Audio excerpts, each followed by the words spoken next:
Hi എല്ലാവർക്കും പുതിയൊരു വീഡിയോയിലേക്ക് സ്വാഗതം. നമ്മുടെ ഇന്നത്തെ വീഡിയോ ഇന്ത്യൻ തിരഞ്ഞെടുപ്പ് കമ്മീഷൻ എന്യൂമറേഷൻ ഫോം നിങ്ങൾക്ക് എല്ലാവർക്കും കിട്ടിയിട്ടുണ്ടാവും. 2025 വോട്ടർ ഐ ഡിയിൽ പേരുള്ളവർക്ക് ആ ഒരു ഫോം നിങ്ങൾക്ക് വീട്ടിലെത്തിയിട്ടുണ്ടാവും. അപ്പോൾ ആ ഫോം എങ്ങനെ പൂരിപ്പിക്കാം, എങ്ങനെ നമുക്കത് കറക്റ്റായിട്ട് പൂരിപ്പിച്ച് നമ്മുടെ BLOയിൽ കൊടുക്കാം എന്നുള്ള വീഡിയോ ആണ് ഇന്നത്തെ വീഡിയോയിൽ ഉൾപ്പെടുത്തിയിട്ടുള്ളത്. വീഡിയോ ഫുള്ളായിട്ട് കാണാൻ ശ്രമിക്കുക.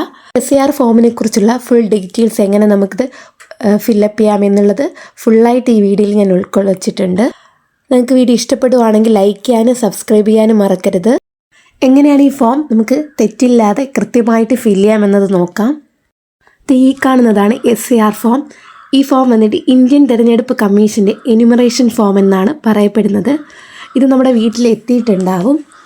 ഇതിൽ മുകളിലായിട്ട് നമുക്ക് കാണാൻ സാധിക്കും വോട്ടറുടെ പേര്, എപ്പിക് നമ്പർ, വിലാസം എന്നിവ ഒരു സൈഡിൽ കാണാനായിട്ട് സാധിക്കും. അത് നോക്കി ചെക്ക് ചെയ്ത് നോക്കുക. അടുത്തതായിട്ട് കോളത്തിൽ ക്രമ നമ്പർ, ഭാഗം നമ്പർ, ബാർകോഡ്, പിന്നെ നിങ്ങളുടേതായ ഫോട്ടോ, മുമ്പ് നിങ്ങൾ വോട്ടർ ഐ ഡിയിൽ കൊടുത്തിട്ടുള്ളതായ ഫോട്ടോ ഇവിടെ നിങ്ങൾക്ക് കാണാനായിട്ട് സാധിക്കും. പിന്നെ നിലവിലെ ഫോട്ടോ പതിക്കുക എന്നൊരു കോളും കൂടെ നിങ്ങൾക്ക് ഇവിടെ കാണാനായിട്ട് സാധിക്കും. അവിടെ നിങ്ങൾക്ക് ആ ഒരു പഴയ ഫോട്ടോ മാറ്റി പുതിയ ഫോട്ടോ പതിക്കണമെങ്കിൽ ഇപ്പോൾ എടുത്തിട്ടുള്ളതായ ഒരു ഫോട്ടോ നിങ്ങൾക്കതിൽ സ്റ്റിക്ക് ചെയ്യാവുന്നതാണ്. നമ്മുടെ ഫസ്റ്റത്തെ സെക്ഷൻ അതോടെ കഴിഞ്ഞിരിക്കുന്നു. നമ്മുടെ രണ്ടാമത്തെ സെക്ഷൻ എങ്ങനെയാണ് ഫില്ല് ചെയ്യുന്നത് നോക്കാം. ജനന തീയതി എന്ന് കാണുന്നുണ്ട്, ഡേറ്റ് ഓഫ് ബർത്ത്.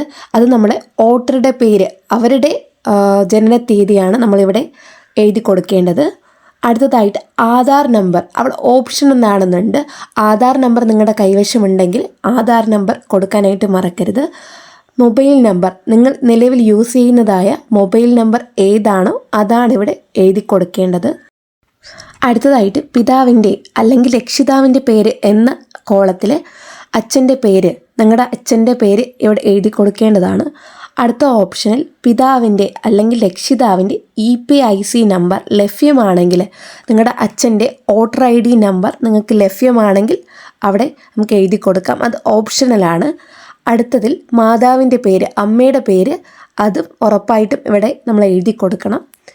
അടുത്ത് വരുമ്പോൾ മാതാവിൻ്റെ എപ്പിക് നമ്പർ ലഭ്യമാണെങ്കിൽ എന്നൊരു കോളം കാണാനായിട്ട് സാധിക്കും. അവിടെ നിങ്ങളുടെ മാതാവിൻ്റെ വോട്ടർ ഐ ഡി നമ്പർ ഉണ്ടെങ്കിൽ മാത്രം നമുക്കവിടെ എഴുതി കൊടുക്കാം. അതും ഇവിടെ ഓപ്ഷണലാണ്. അടുത്ത താഴേക്ക് വരുമ്പോൾ പങ്കാളിയുടെ പേര് ബാധകമാണെങ്കിൽ എന്നൊരു ഓപ്ഷൻ കാണാനായിട്ട് സാധിക്കും. അതുദ്ദേശിക്കുന്നത് നിങ്ങൾ മാരീഡ് ആണെങ്കിൽ, വിവാഹിതയാണെങ്കിൽ അല്ലെ വിവാഹിതർ ആണെങ്കിൽ ഹസ്ബൻഡ് ആണെങ്കിൽ വൈഫിൻ്റെ പേരും, വൈഫാണെങ്കിൽ ഹസ്ബൻഡിൻ്റെ പേരും അവിടെ നമുക്ക് എഴുതി കൊടുക്കാവുന്നതാണ്.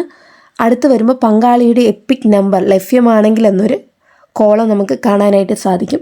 അവിടെ നമ്മുടെ പങ്കാളിയുടെ വോട്ടർ ഐ ഡി നമ്പർ അവിടെ ലഭ്യമാണെങ്കിൽ നമുക്കവിടെ എഴുതി ചേർക്കാവുന്നതാണ്. ഇതോടെ നമ്മുടെ രണ്ടാമത്തെ സെക്ഷനും ഓവറായിട്ടുണ്ട്. അടുത്തതായിട്ട് നമുക്ക് മൂന്നാമത്തെ സെക്ഷനിലോട്ട് കടക്കാം. അവസാന SARൻ്റെ വോട്ടർ പട്ടികയിൽ ഉൾപ്പെട്ട വോട്ടറുടെ വിശദാംശങ്ങൾ എന്നാണ് ഇവിടെ ഹെഡിങ് ആയിട്ട് കാണാം. അത് എന്തെന്നാൽ 2002 അവസാനമായിട്ട് SAR ഫോം നമുക്ക് ഫില്ല് ചെയ്ത് കൊടുക്കേണ്ടിയിട്ട് വന്നിട്ടുള്ളത്. ആ കാലഘട്ടത്തിൽ വോട്ടർ ഐ ഡിയിൽ 2002 SAR ഫോം ഫില്ല് ചെയ്ത് കൊടുത്തവർ ആണ് നിങ്ങളെങ്കിൽ നിങ്ങൾക്ക് ആ ഫോം മൂന്നാമത്തെ സെക്ഷൻ ഫില്ല് ചെയ്യേണ്ടതാണ്. അല്ല, നിങ്ങൾ 2002 നിങ്ങൾക്ക് ഇല്ല എന്നുണ്ടെങ്കിൽ ആ ഒരു ഭാഗം നിങ്ങൾക്ക് പൂരിപ്പിക്കേണ്ടതില്ല. ഇനി നിങ്ങൾക്കപ്പോൾ ഒരു ഡൗട്ട് ഉണ്ടാവും, ഈ 2002 SAR പട്ടികയിൽ നിങ്ങളുടെ പേരുണ്ടോ എന്ന് എങ്ങനെ തിരിച്ചറിയാം അല്ലെങ്കിൽ എങ്ങനെ കണ്ടുപിടിക്കാമെന്നുള്ളത്. അത് നമുക്ക് നമ്മുടെ ഫോണിൽ തന്നെ ഈസി ആയിട്ട് നമുക്കത് കണ്ടുപിടിക്കാവുന്നതാണ്. അതിനായിട്ട് നിങ്ങൾ ചെയ്യേണ്ടത്, നിങ്ങളുടെ ഫോണിലെ ഗൂഗിൾ ഓപ്പൺ ചെയ്യുക. അവിടെ 2002 വോട്ടർ ലിസ്റ്റ് എന്ന് നമുക്കിവിടെ ടൈപ്പ് ചെയ്ത് കൊടുക്കാം. അപ്പോൾ search your name in last SAR, പിന്നെ ഇവിടെ താഴേക്ക് വരുമ്പോൾ ഇലക്ടറൽ റോൾ SAR 2002 എന്നുള്ളത് വരും. ഇവിടെ ഒരു പേജ് ഓപ്പൺ ആവുന്നതാണ്, ഇലക്ടറൽ റോൾ. അവിടെ നമ്മുടെ ഡിസ്ട്രിക്റ്റ് നമുക്ക് തിരഞ്ഞെടുത്ത് കൊടുക്കാം. ഞാനിവിടെ തിരുവനന്തപുരം കൊടുക്കുന്നു. LIC നമ്മുടെ താലൂക്ക് ഏതെന്ന് നമുക്ക് കൊടുക്കാം. അവിടെ ഞാൻ നെയ്യാറ്റിൻകര സെലക്ട് ചെയ്ത് കൊടുക്കുന്നുണ്ട്. നെക്സ്റ്റ് ലോഡിംഗ് ആണ്. ഇനി അടുത്തതായിട്ട് താഴേക്ക് വരുമ്പോൾ നമുക്ക് കാണാനായിട്ട് സാധിക്കും നെയ്യാറ്റിൻകര താലൂക്കിൽ ഉൾപ്പെട്ടിട്ടുള്ള വോട്ടർ BLO ലിസ്റ്റുകളാണ് ഈ 2002 ഇതിൽ നിങ്ങളുടേത് ഏതാണോ താലൂക്ക് അത് സെലക്ട് ചെയ്ത് നിങ്ങളുടെ സ്ഥലം സെലക്ട് ചെയ്ത ശേഷം ഇവിടെ കാണാനായിട്ട് പറ്റും. ഞാനിവിടെ ഏതെങ്കിലും ഒന്ന് സെലക്ട് ചെയ്ത് കൊടുക്കുവാണ്. നിങ്ങളുടേത് കറക്റ്റായിട്ട് നോക്കി നിങ്ങൾക്കിത് ഇവിടെ തിരഞ്ഞെടുത്ത് സെലക്ട് ചെയ്ത് കൊടുക്കാം. അടുത്തതായിട്ട് സെലക്ട് ചെയ്തപ്പോൾ ഇവിടെ ഒരു ലോഡിങ് കാണിക്കുന്നുണ്ട്. ഇവിടെ 2002 പേരുള്ളവരുടെ ലിസ്റ്റ് വന്നിട്ടുണ്ട്. ഇവിടെ നിങ്ങൾക്ക് ഡൗൺലോഡ് ചെയ്ത് എടുക്കാം. നിങ്ങളുടെ പേരും ഡീറ്റെയിൽസും നിങ്ങൾക്കിവിടെ ചെക്ക് ചെയ്യാവുന്നതാണ്. ഇതിൽ നിങ്ങളുടെ പേരുണ്ടെങ്കിൽ ആ മൂന്നാമത്തെ സെക്ഷൻ നിങ്ങൾക്ക് ഫില്ല് ചെയ്ത് കൊടുക്കാവുന്നതാണ്. ഇനി നമുക്ക് ആ മൂന്നാമത്തെ സെക്ഷൻ എങ്ങനെയാണ് ശരിയായിട്ട് ഫില്ല് ചെയ്യാൻ എന്നത് നോക്കാം. 2002 SCR വോട്ടർ പട്ടികയിൽ ഉൾപ്പെട്ട വോട്ടറുടെ വിശദാംശങ്ങൾ നമുക്കിവിടെ എഴുതാം. വോട്ടറുടെ പേര് എഴുതുക. അടുത്തതായിട്ട് എപ്പിക് നമ്പർ ലഭ്യമാണെങ്കിൽ എന്നത് എഴുതുക. നിങ്ങളുടെ എപ്പിക് നമ്പർ ഇവിടെ വോട്ടറുടെ പേര് അതിന് താഴെയായിട്ട് നിങ്ങളുടെ വോട്ടർ ID നമ്പർ ഉണ്ടാവും. അതാണ് നിങ്ങളുടെ എപ്പിക് നമ്പർ. അവിടെ നിങ്ങൾക്ക് എഴുതി രേഖപ്പെടുത്താം. അത് കഴിഞ്ഞ് ബന്ധുവിൻ്റെ പേരെന്ന് ഇവർ ഉദ്ദേശിക്കുന്നത് എന്തെന്നാൽ നിങ്ങളുടെ അച്ഛനോ അമ്മയോ അല്ലെങ്കിൽ നിങ്ങളുടെ ബന്ധുക്കൾ അമ്മുമ്മ അപ്പൂപ്പൻ അങ്ങനെ ആർക്കെങ്കിലും ഈ 2002 വോട്ടർ ലിസ്റ്റിൽ SCR ഫോം രേഖപ്പെടുത്തിയിട്ടുണ്ടെങ്കിൽ അവരുടെ പേരാണ് നമ്മളിവിടെ എഴുതി കൊടുക്കേണ്ടത്. അതിപ്പോൾ നിങ്ങളുടെ റിലേഷനിൽ വരുന്നവരായിരിക്കണം. അടുത്തതായിട്ട് അവിടെ ബന്ധം അവരാരാണ്, അമ്മയാണോ അച്ഛനാണോ, എന്ത് ബന്ധം എന്നതാണത് നമ്മൾ തെളിയിക്കേണ്ടത്. അടുത്തതായിട്ട് നിങ്ങളുടെ ജില്ല ഇവിടെ നമുക്ക് എഴുതി കൊടുക്കാം. അടുത്തതായിട്ട് സംസ്ഥാനത്തിൻ്റെ പേര്, നിയമസഭാ മണ്ഡലത്തിൻ്റെ പേര്. ഇവിടെ താഴെ വരുമ്പോൾ നിയമസഭാ മണ്ഡലത്തിൻ്റെ നമ്പർ എന്നുണ്ടാവും. നമുക്കത് ചെക്ക് ചെയ്യേണ്ടത് എങ്ങനെയാണെന്ന് നോക്കാം. നമ്മൾ ഓൾറെഡി 2002 ലിസ്റ്റ് നമ്മൾ ഡൗൺലോഡ് ചെയ്തിട്ടുണ്ടായിരുന്നു. അതിൽ നിന്നാണ് നിയമസഭാ മണ്ഡലത്തിൻ്റെ നമ്പർ എന്നുള്ളത് നമ്മൾ തിരഞ്ഞെടുക്കേണ്ടത്. ഇവിടെ ആദ്യത്തെ കോളത്തിൽ AC കോഡ് എന്നുണ്ടാവും. അവിടെ കാണുന്ന നിങ്ങളുടെ പേരിന് നേരെ ഏത് കോഡാണോ ഉള്ളത് അതാണ് നിങ്ങളുടെ നിയമസഭാ മണ്ഡലത്തിൻ്റെ നമ്പർ എന്നുള്ളത്. അടുത്തതായിട്ട് ഭാഗം നമ്പർ. ആ ഭാഗം നമ്പർ എന്ന് പറയുന്നത് രണ്ടാമത്തെ കോളത്തിൽ കാണുന്ന പാർട്ട് കോഡ് എന്നുള്ളതാണ് നിങ്ങളുടെ ഭാഗം നമ്പർ. മൂന്നാമത്തത് ക്രമനമ്പർ. ഈ ക്രമനമ്പർ എന്ന് പറയുന്നത് SL നമ്പർ ഇൻ പാർട്ട് എന്നീ മൂന്നാമത്തെ കോളത്തിൽ കാണുന്നതാണ് നിങ്ങളുടെ ക്രമനമ്പർ. ഈ രീതിയിൽ നിങ്ങൾക്ക് ഈ മൂന്നാമത്തെ ഓപ്ഷനും നിങ്ങൾക്ക് ഫില്ല് ചെയ്ത് എടുക്കാവുന്നതാണ്.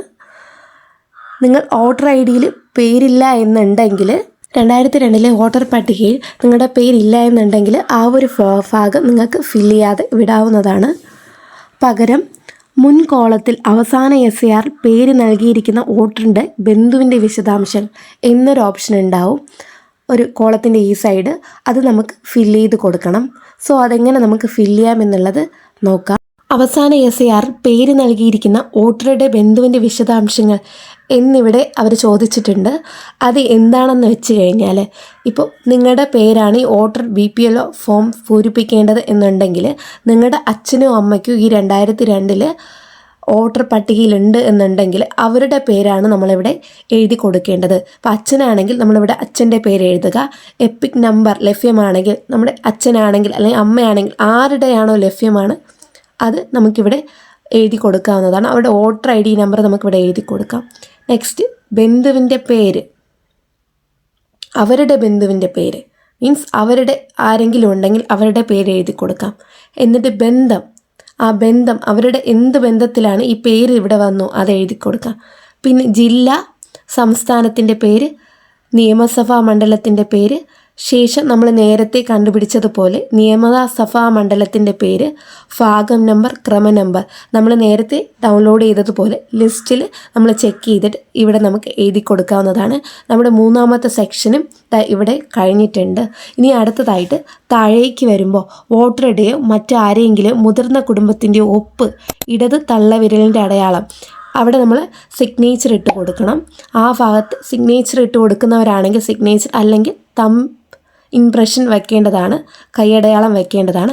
ഇതോടെ നമ്മുടെ SCR ഫോം എങ്ങനെയാണ് ഫില്ല് ചെയ്യേണ്ടതെന്ന് കഴിഞ്ഞിട്ടുണ്ട്. നിങ്ങൾക്ക് ഈ രീതിയിൽ ഈസി ആയിട്ട് നമ്മുടെ ഫോം ഫില്ല് ചെയ്ത് എടുക്കാവുന്നതാണ്. നിങ്ങൾക്ക് SCR ഫോമിനെ കുറിച്ചിട്ട് എന്തെങ്കിലും ഡൗട്ട്സ് ഉണ്ടെങ്കിൽ ഈ മുകളിലോട്ട് വരുമ്പോൾ name and contact number of BLO എന്നുണ്ടാവും. അവിടെ നിങ്ങളുടെ BLOയുടെ പേരും അതുപോലെ തന്നെ ഫോൺ നമ്പറും തന്നിട്ടുണ്ടാവും. നിങ്ങൾക്ക് ആ നമ്പറിലോട്ട് വിളിച്ച് നിങ്ങൾക്ക് എന്തെങ്കിലും ഡൗട്ട് ഉണ്ടെങ്കിൽ ക്ലിയർ ചെയ്യാവുന്നതാണ്. നിങ്ങൾക്കിപ്പോൾ SAR ഫോം എങ്ങനെ ഫില്ല് ചെയ്യേണ്ടതെന്ന് മനസ്സിലായിട്ടുണ്ടാവും. അതുപോലെ തന്നെ എൻ്റെ വീഡിയോ ഇഷ്ടപ്പെട്ടാൽ ചാനൽ സബ്സ്ക്രൈബ് ചെയ്യാനും ലൈക്ക് ചെയ്യാനും നിങ്ങളുടെ ഫീഡ്ബാക്ക് കോമൻസ് ആയിട്ട് അറിയിക്കുക. ഇതുപോലുള്ള വീഡിയോയ്ക്ക് വേണ്ടിയിട്ട് എൻ്റെ ചാനലിൽ വീഡിയോസ് ഇനിയും അപ്ലോഡ് ചെയ്യുന്നുണ്ടാവും. അതുപോലെ തന്നെ നമ്മൾ ഈ SAR ഫോം നമ്മുടെ BLOയിൽ എത്തിച്ച ശേഷം ഇതെങ്ങനെ നമുക്ക് അവർ ഓൺലൈനായിട്ട് ചെയ്തിട്ടുണ്ടോ എന്നൊക്കെയുള്ളത് നമ്മുടെ അടുത്ത വീഡിയോയിൽ ഉൾക്കൊള്ളിക്കുന്നതാണ്. അപ്പോൾ അടുത്ത വീഡിയോ ഉടൻ തന്നെ ഉണ്ടാവും. എല്ലാവർക്കും നന്ദി.